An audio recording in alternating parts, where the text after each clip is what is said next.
Oke, bismillahirrahmanirrahim. Assalamualaikum warahmatullahi wabarakatuh. Waalaikumsalam warahmatullahi wabarakatuh. warahmatullahi wabarakatuh. Alhamdulillahirrahmanirrahim. Amma ba'du. Sebelumnya Bapak izin kelompok kami akan mempresentasikan tentang materi tentang model-model bentar Win.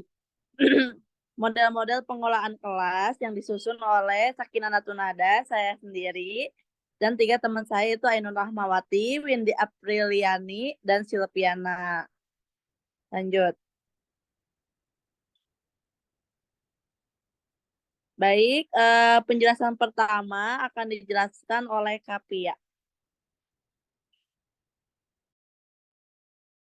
Oke, saya lanjutkan ya. Untuk penjelasan pertama itu mengenai abstrak ya. Di proses pembelajaran di sekolah masih banyak menggunakan metode pembelajaran yang kurang memperhatikan kebutuhan peserta didik dan pengembangan potensinya. Model pengelolaan kelas adalah bentuk pengelolaan kelas yang tergambar dari awal hingga akhir, yang disajikan oleh seorang guru dengan cara yang tersusun. Adapun beberapa model manajemen kelas yang dapat digunakan guru untuk menciptakan lingkungan belajar yang efektif, yaitu dengan menerapkan teori belajar humanistik, behavioristik, demokratik, dan konstruktivisme. Nah, mengajar di kelas dengan jumlah siswa yang cukup besar merupakan potret keseharian yang dijalani mayoritas guru di Indonesia. Nah, tulisan ini tuh dimaksudkan untuk berbagi langkah-langkah bagaimana cara menyiasati kegiatan pembelajaran di kelas dengan jumlah siswa yang besar agar dapat menjadi lebih efektif dan tidak melelahkan. Selanjutnya, slide selanjutnya.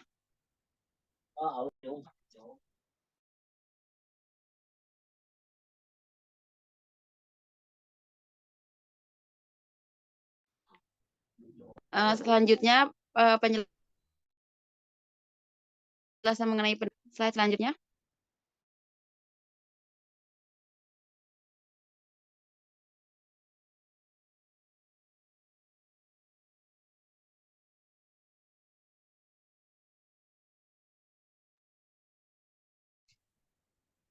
Slide selanjutnya.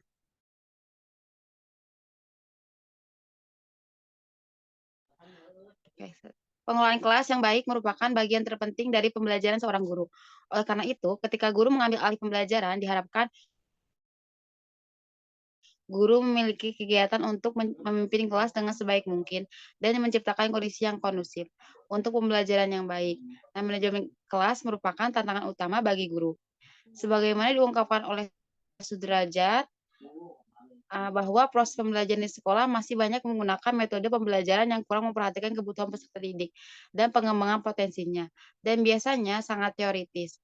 Peran guru masih sangat dominan atau teacher center, dan gaya mengajar biasanya satu sisi. Sebaliknya, seorang guru yang dapat dikatakan profesional adalah seorang yang mengetahui bagaimana cara mengajar yang baik, di mana keterampilan mengajar dapat diterapkan dengan baik dalam proses belajar mengajar. Sehingga pada pembahasan kali ini sangat bermanfaat untuk bagi calon guru maupun guru untuk mengetahui lebih lanjut model-model pengelolaan kelas.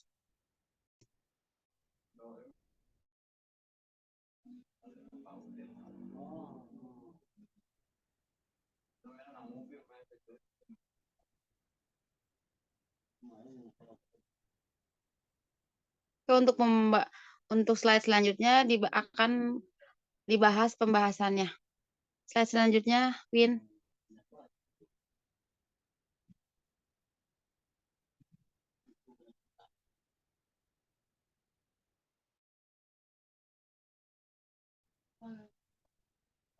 Untuk penjelasan pertama mengenai pengertian model manajemen pengelolaan kelas. Model adalah abstraksi dari sistem yang sebenarnya dalam gambaran yang lebih sederhana dan memiliki tingkat presentasi yang komprehensif. Manajemen adalah proses pengorganisasian, pengaturan, pengelolaan SDM sampai dengan pengendalian agar bisa mencapai tujuan dari suatu kegiatan. Pengelolaan kelas adalah segala kegiatan yang bertujuan untuk menciptakan suasana belajar mengajar yang efektif dan menyenangkan, serta mampu memotivasi siswa untuk belajar dengan baik sesuai dengan kemampuannya. Mode pengelolaan kelas adalah bentuk pengelolaan kelas yang tergambar dari awal hingga akhir yang disajikan oleh seorang guru dengan cara yang unik atau dengan kata lain cangkang atau kerangka kerja untuk menerapkan suatu pendekatan ataupun suatu prinsip, strategi, metode, proses, dan teknik untuk manajemen instruksional. Untuk pembahasan selanjutnya akan dilanjutkan oleh rekan saya. Jadi saya kembalikan ke moderator.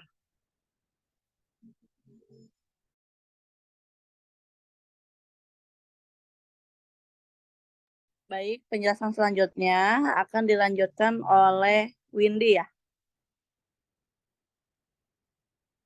Ainun. Kalau Ainun dulu.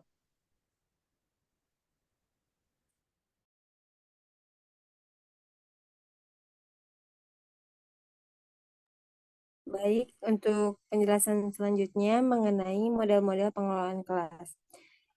Menurut Lord Rogers dan Freiberg pada tahun 1994, tujuan dari model manajemen kelas humanistik adalah pengembangan disiplin dari siswa. Disiplin ini didefinisikan sebagai pengetahuan dan pemahaman tentang diri sendiri dan kegiatan yang diperlukan untuk tumbuh dan berkembang sebagai pribadi. Jadi mengajarkan siswa itu agar dapat mengembangkan kedisiplinan dirinya sendiri.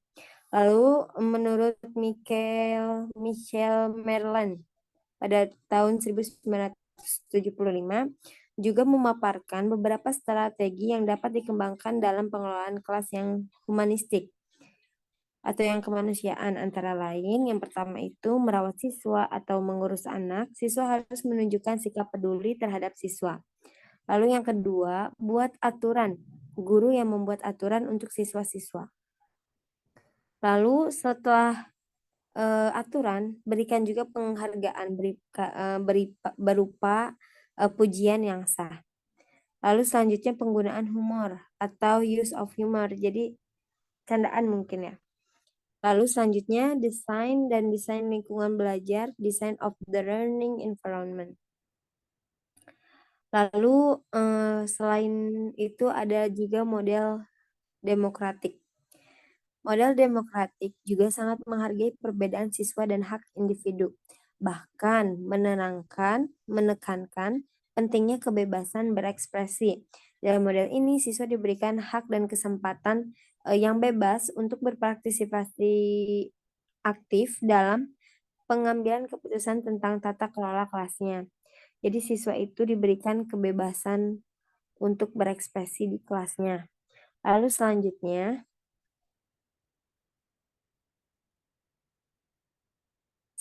itu ada model behavioristik. Behaviorisme itu tidak mengenal adanya kecerdasan, bakat, minat, dan emosi individu dalam belajar. Teori perilaku menyatakan bahwa belajar adalah perubahan tingkah laku. Seseorang belajar sesuatu ketika mereka menunjukkan perubahan perilaku. Model ini merekomendasikan terjadinya atau penerapan konsekuensi perilaku untuk meminimalkan masalah di kelas dan menggunakan perilaku untuk memperbaiki ketika perilaku menyimpang terjadi atau terulang kembali. Jadinya itu kelasnya itu kan tidak dipilih-pilih gitu. Nah, dalam behaviorisme ini dipelajari tentang karakter-karakter siswa seperti itu. Nah, untuk selanjutnya, model-model selanjutnya akan dijelaskan oleh rekan Windy. saya dan dikembalikan kepada moderator. Dipersilahkan.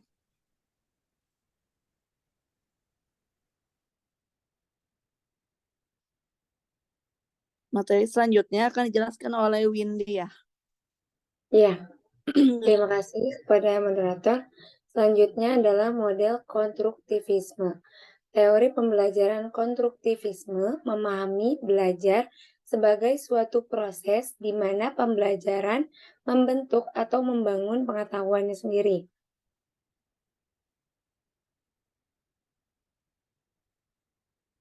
Ciri model dari konstruktivisme ini yang pertama, informasi tidak objektif, sementara selalu berubah dan tidak pasti.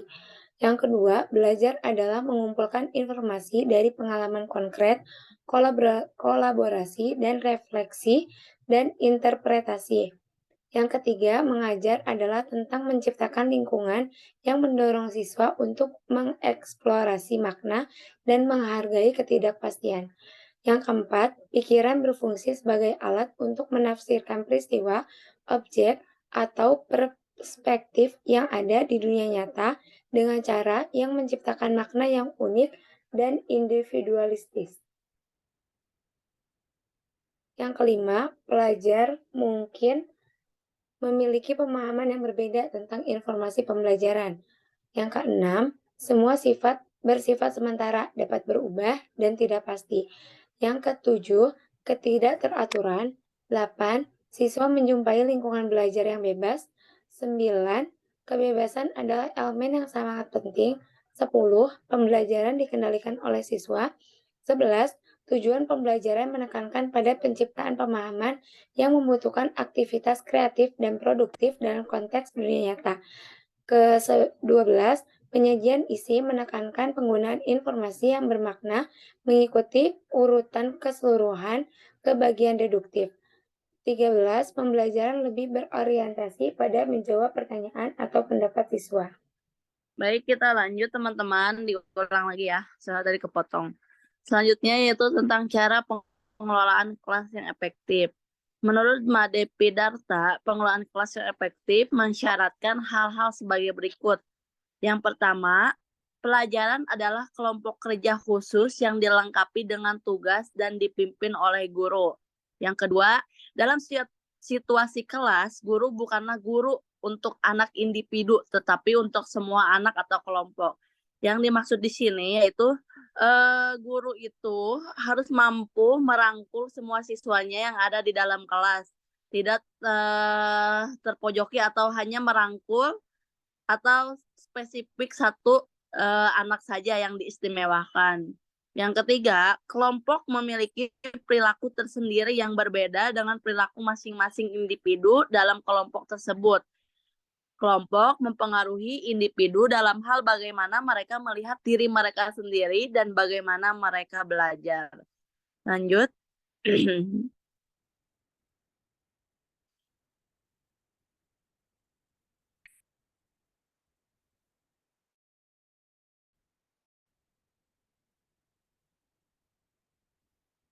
Tadi lanjutin. Yang keempat, kelompok kelas bertindak atas anggota. Pengaruh buruk tersebut dapat dibatasi oleh upaya guru dalam membimbing pembelajaran di dalam kelas. Jadi kunci utamanya bagaimana cara pengelolaan kelas yang efektif yaitu dari guru itu sendiri, karena kunci utamanya ya dipegang oleh guru tersebut gitu. Bagaimana seorang guru itu mampu mengelola kelas itu dengan nyaman dan efektif. Yang kelima, praktik guru selama pembelajaran biasanya berfokus pada hubungan antara guru dan siswa. Semakin banyak keterampilan kepemimpinan kelompok guru dikembangkan, semakin bahagia anggota kelasnya. Yang keenam, struktur kelompok, pola komunikasi dan kesatuan kelompok ditentukan oleh bagaimana mereka dikelola. Apakah mereka tertarik pada sekolah atau efisiensi kreatif apatis, acuh tak acuh atau bermusuhan, yaitu interaksi kelompok. Jadi ya yang tadi saya jelaskan. Jadi adanya bermusuhan siswa atau tidak ketertarikan siswa ya kunci utamanya itu ada di guru. Jadi seorang guru itu ya mampu memahami semua siswanya gitu yang ada di kelas. Jadi mampu misalnya ketika anak ini tidak suka ya mampu bagaimana bisa menyatukan anak tersebut gitu agar menjadi suatu kelas yang efektif dan nyaman. Selanjutnya,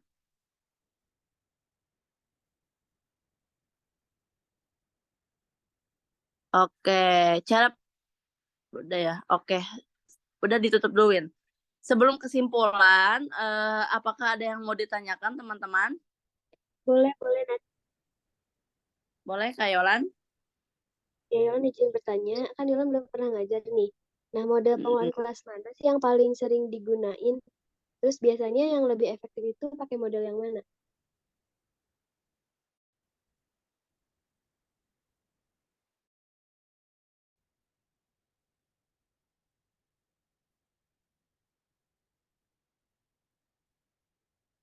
Diulang ya Kak pertanyaannya. Model pengelolaan kelas yang mana yang mampu model model pengelolaan Yang kelas biasa yang mana digunakan. yang lebih efektif gitu, Yang biasa yang bisa digunakan. dipakai gitu ya. Ya, yang biasa digunain di sekolah itu yang mana?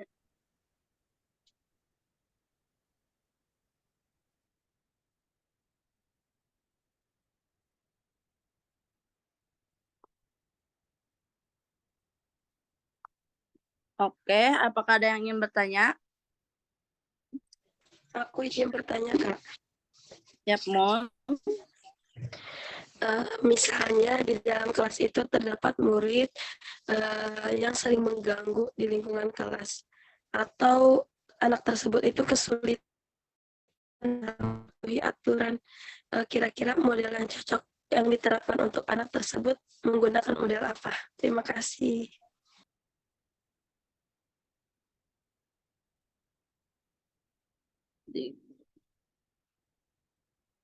Diulang ya pertanyaannya. Ada di suatu kelas itu murid yang deskriptif atau yang mengganggu lah ya. Model model apa yang cocok untuk diterapkan gitu? Iya, Kak, seperti itu. Kayak yang ingin bertanya, Aku Kak, izin bertanya. ya Nadila. Gimana ya Kak cara ngatasin kelas yang anak-anaknya itu khususnya ini di kelas atas ya, yang ketika belajarnya tuh suka bilang nggak tahu, atau pas lagi nugas anak tuh suka bilang nggak tahu atau nggak bisa gitu. Gimana sih Kak cara ngemotivasiinnya, khususnya ini untuk anak-anak laki-laki gitu, menggunakan bahasa halus tuh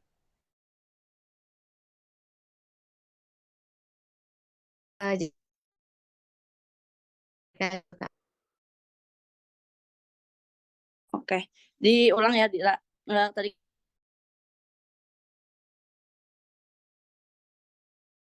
anak-anak di kelas atas ketika mereka khususnya di pembelajaran kalau menjawab tidak tahu apa, walaupun mereka udah tahu ya tapi jawabnya selengean atau apa, motivasi apa yang mampu diterapkan atau mampu jinak gitu kan anak itu biar nurut atau enggak. Di ini dulu ya, ditampung dulu ya. Oke, kita baca dulu pertanyaan, 3 pertanyaan ya. Pertanyaan termin pertama dari Kayolan, model pengelolaan kelas yang mana yang lebih efektif dan biasa digunakan oleh sekolah? Yang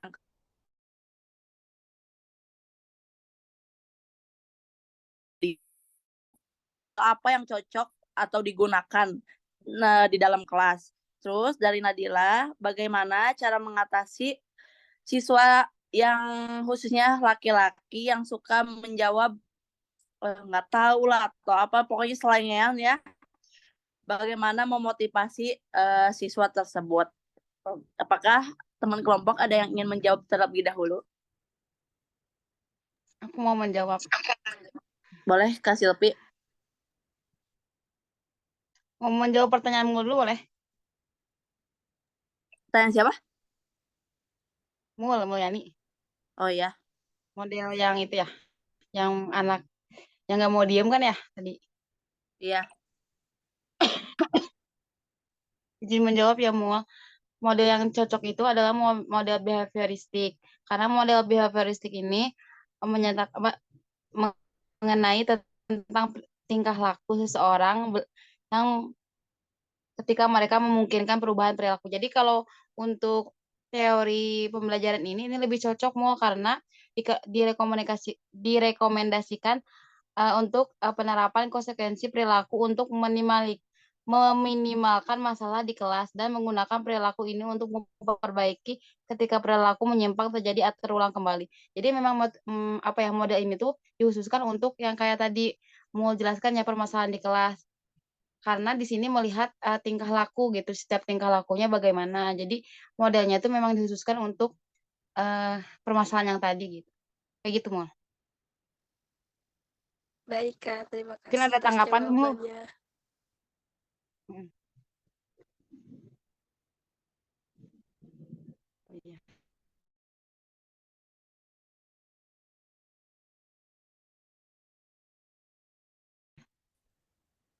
Yang Baik. lain, oh, udah. Windy, Ainun mau menambahkan? Cukup. Cukup. Mul, udah cukup apa perlu diperjelas kembali? Cukup, Kak. Berarti Oh, model behavioristik itu eh, masih masuk juga ke tingkah laku seperti itu kan ya, Kak? iya, behavior ya. Ya, Dalam bahasa betul. Inggris itu Indonesianya perilaku, Mul. Jadi ya lebih menekankan ketika anak deskriptif itu, ya itu kalau dalam bahasa Inggris sih itu tuh ya dibacanya behavior gitu, perilaku anak gitu. Kalau perilaku lah gitu. Jadi bagaimana ya model yang lebih cocok ya itu behavior karena kan menerapkan lebih ke perilaku ya, perilaku siswa. Ketika anak deskriptif kan itu masuknya ke behavior ya. Jadi pengelolaan apapun itu ketika anak berpengaruh di pelaku maksudnya nggak mau diem ya itu model yang lebih efektif digunakan gitu, model behavior. Baik, Kak. Terima kasih. Baik, aku mau jawab yang pertanyaan dari Kayolan ya. Ya, Pertama kan pertanyaannya model pembelajaran apa yang sering digunakan oleh guru. Terus kira-kira model pembelajaran apa juga yang eh, efektif. apa namanya efektif yang digunakan untuk peserta didik. Kalau misalnya model pembelajaran yang sering digunakan guru, tentu kan banyak ya model pembelajaran itu. Cuman selingkup yang dengan materi yang kami jelaskan, sebetulnya model-model yang kita yang model-model dalam pembelajaran itu kita tuh suka suka menerapkan, cuman kadang kita nggak tahu nama bahasan-bahasan itunya aja. Misalnya model humanistik tentang cara mendisiplinkan diri siswa, pasti guru juga memakainya. Terus demokratik, gimana siswa bebas mengekspresikan kayak belajar di PPKN, itu kan tentang apa, di mana kita harus saling menghargai, terus aktif, terus berpendapat dan lain sebagainya. Terus model behavior, perilaku, tentu juga kita kan pasti mempelajari perilaku-perilaku siswa, baik yang menyimpang ataupun yang menguntungkan. Nah, dan lain-lain. Tentu itu semua model pembelajarannya kita pakai sebagai guru. Nah, lalu kira-kira untuk apa yang efektif digunakan itu yang mana sih? Kalau dipikir-pikir itu semuanya bisa menjadi kesatuan yang padu ya. Nah, tapi kalau misalnya dalam pembelajaran itu yang bagus itu menggunakan model konstruktivisme. Kenapa? Karena dalam pembelajaran konstruktivisme ini dia itu membentuk di mana siswa itu akan membentuk pengetahuannya sendiri. Jadinya bisa membangun apa siswa untuk bernalar kritis.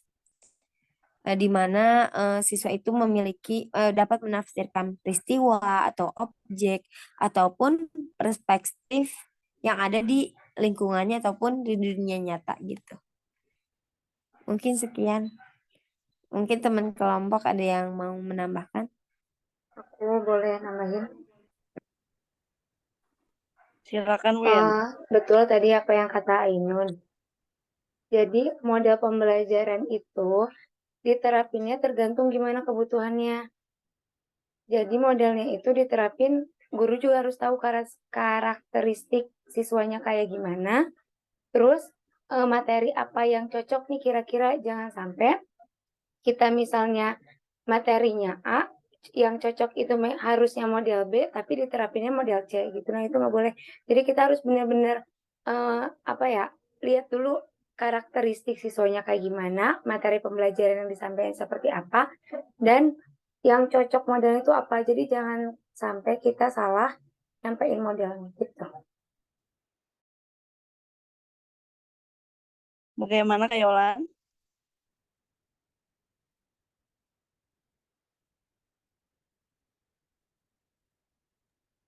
Baik, makasih Ainun dan Yolan. Windy. Oke.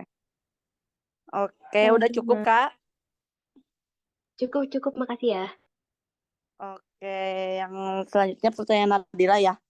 Ini mah bukan bermaksud menggurui, asik. Tapi ini mah sharing aja ya. Kebetulan saya ngajar di kelas ngajar di kelas atas ya. Bagaimana cara mengatasi kelas atau memotivasi kelas khususnya di kelas laki-laki. Ini ya kunci utamanya sih dari guru ya. Ketika kita menyikapi siswa tersebut gitu. Jadi dari awal itu harusnya ya, bukan harusnya sih. Jadi kan tiap orang punya pikiran yang berbeda atau mempunyai konsep yang mengajar yang berbeda. Jadi ini Mas sharing aja. Jadi waktu pertama kita masuk misalnya di kelas 5 atau ngajar kelas atas ya kelas 4, kelas 6 gitu. Kita membuat aturan yang aturannya itu menyetujui gurunya dan siswa-siswanya gitu. Dan peraturan itu harus ditempel di kelas gitu, jangan sampai hilang gitu. Jadi ketika anak melakukan kesalahan itu coba dibaca itu di papannya gitu. Ketika membuat kesalahan atau maksudnya kayak ya jatuhnya udah nggak sopan gitu. Kalau misalnya perlakuan itu sering terjadi gitu. Jadi boleh hukumannya apa yang disetujui oleh guru dan murid-muridnya, oleh siswa-siswanya. Jadi nggak boleh sebelah pihak misalnya, kalau misalnya kalian ngejawabnya asal-asalan ibu hukum, bayar uang 2.000 gitu misalnya, tapi anaknya nggak setuju, ya nggak boleh gitu. Jadi harus sama-sama setuju gitu. Ya kunci utamanya sih, bagaimana cara kita menyikapi kepada siswa tersebut gitu. Eee Ya walaupun kita ya kan sekarang mah agak agak ribet ya kalau jadi guru, maksudnya ketika kita mempunyai kekerasan gitu pasti nantinya ngadu atau apa dilaporin ya kan. Tapi ketika kita punya aturan, aturan itu udah disetujui oleh teman sekelasnya semua, misalnya ada 24 siswa dan gurunya gitu, ya kita mempunyai tombak gitu, mempunyai ya bisa membela diri gitu, karena peraturan ini udah disetujui oleh barang-barang gitu kan. Ya motivasinya ketika ya kan kita juga nggak apa-apa kali maksudnya agak sedikit keras gitu kepada anak ya, karena kan anak kelas atas itu emang aduh selengean gitu anak-anaknya apalagi anak laki-laki ya emang agak agak susah gitu ya. Ya harus agak ditegasin gitu sama anak-anak laki-laki itu karena mereka itu nggak cukup sekali apalagi kalau misalnya "Nggak boleh nggak boleh Kak, nggak boleh ngelakuin itu." Makin-makin sengaja gitu kan. Ketika ketika kita jadi guru kan kita ada haknya gitu untuk marah karena anak tersebut melakukan kesalahan gitu atau melakukan hal yang tidak baik gitu. Itu ya menurut saya sih nggak apa-apa ya, karena maksudnya udah persetujuan juga gitu. Jadi ya kunci utamanya mungkin dari guru tersebut gitu, bagaimana cara menyikapi siswa yang kayak gitu, memotivasinya gitu. Kalau misalnya, apa, misalnya anak itu nggak nurut terus gitu kan, ya nggak mungkin sih sebenarnya kalau udah dimarahin pasti agak sedikit, takut mungkin Bu Nadilah gitu, akhirnya marah juga gitu misalnya, atau awalnya, "Nggak boleh Kak, nggak boleh, nggak sopan," gitu misalnya. Sekalinya marah mungkin bisa, "Oh, akhirnya Bu Nadilah marah juga, aku takut," gitu. Pasti, bisa jadi itu nggak diulangi lagi gitu. Mungkin yang lain ada tambahan, sharing di kelasnya gitu.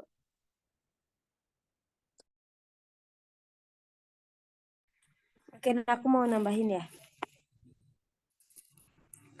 Kalau Boleh tadi kan boleh. udah menjelaskan tentang sharing ya.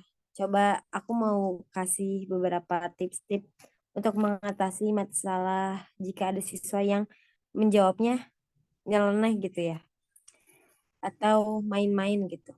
Yang pertama itu eh, mungkin kita itu harus mengajukan pertanyaan, pertanyaan yang berpemikiran kritis. Jadi siswa itu berpikir, oh ini jawabannya ini gitu. Jadi misalnya kita tuh mengganti pola pertanyaannya. Misalnya ada yang tahu tidak?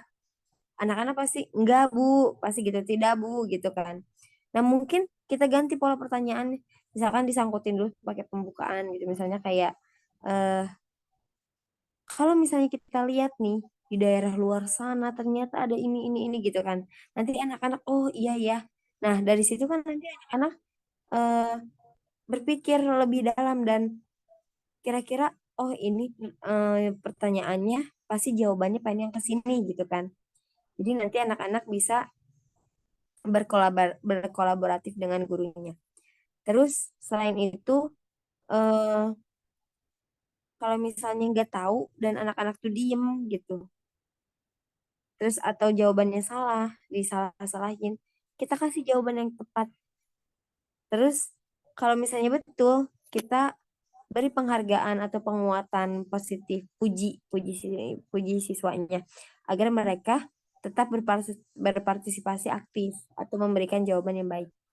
Terus selain itu juga setiap siswa itu kan punya karakter yang beda-beda ya. Mungkin pasti memiliki keunikannya sendiri. Mungkin itu tuh kenapa dia bisa jawab gak tahu gitu.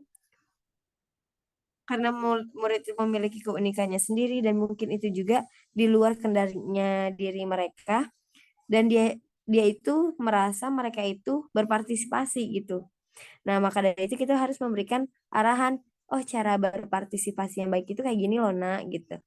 Nanti dikasih tahu gitu. Nanti mungkin dari situ anak-anak bisa berkolaborasi dengan guru atau murid dengan baik gitu. Dan mendapatkan solusi yang efektif gitu. Bagaimana dia?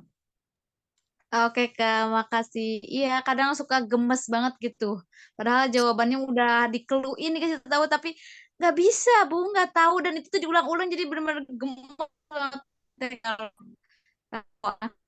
kata-kata itu gitu. Oke, makasih Kak Inon. Ya, nanti dicoba ya. Kalau nggak berhasil, sharing lagi pokoknya sampai menemukan tips yang benar.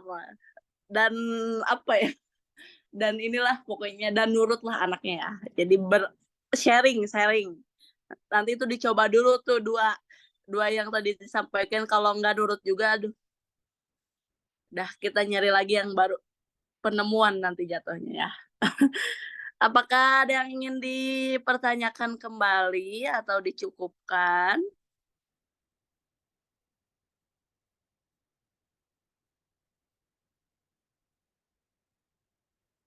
Cukup ya kayaknya ya. Oke, Windy boleh di-share, Windy, kesimpulannya.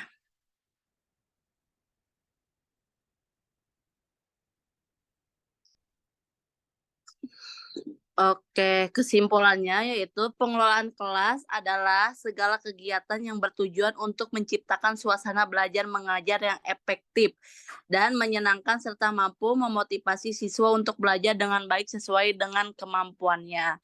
Ada beberapa model manajemen kelas yang dapat digunakan guru untuk menciptakan lingkungan belajar yang efektif. Di antaranya model humanistik, model behavioristik, kontropis, dan demokratik. Guru dapat memilih dan menggabungkan model-model tersebut sesuai dengan kebutuhan dan konteks kelasnya. Jadi apa ya?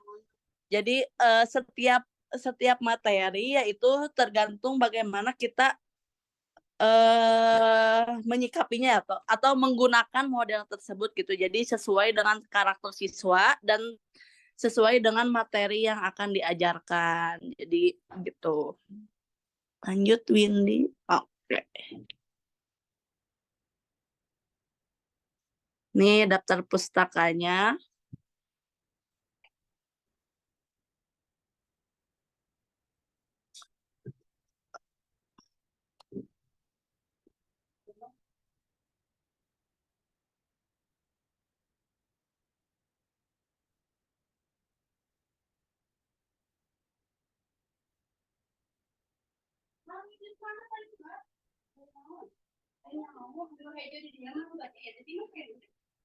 Oke, sebelum ditutup, izinkan saya membacakan pantun terlebih dahulu ya. Burung dara, burung Ya, cendrawasih. Balas atuh cakep gitu. Ulang ah. cakep, Burung dara, burung cendrawasih. cakep, Cakep. Dari dulu di Papua. cakep. Cukup sekian. Terima kasih. Semoga bermanfaat untuk semua. Oke. Kurang lebihnya mohon maaf bila ada kekurangan, khususnya dari saya pribadi sendiri dan juga teman kelompok saya. Umjur makola walatanjur mangkola wallahu muwaffiq ila aqwamit thoriq. Wassalamualaikum warahmatullahi wabarakatuh. Waalaikumsalam warahmatullahi Waalaikumsalam wabarakatuh. warahmatullahi wabarakatuh.